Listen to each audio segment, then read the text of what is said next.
siam tu pathian tu ang kan bu nau den thu an tia me ma dam chu nga leng dun tu ri lal pa nangin shoi zelo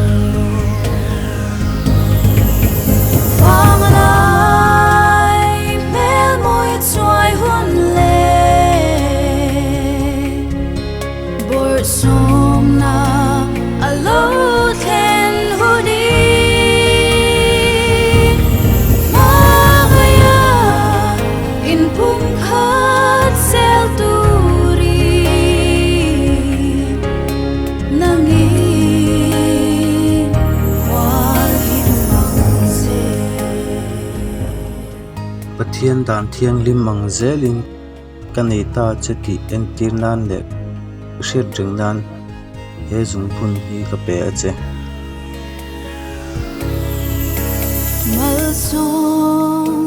fanau ro chan pe la Christian chung kwa ilal na run lo ni se lungai she om kara po lal pa nangin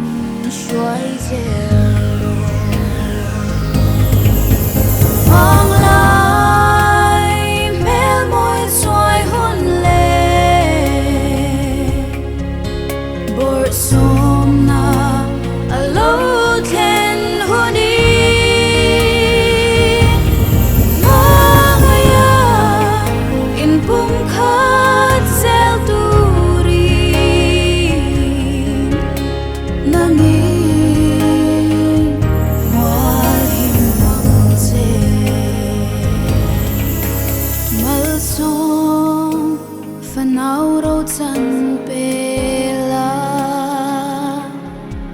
Christian chung kwa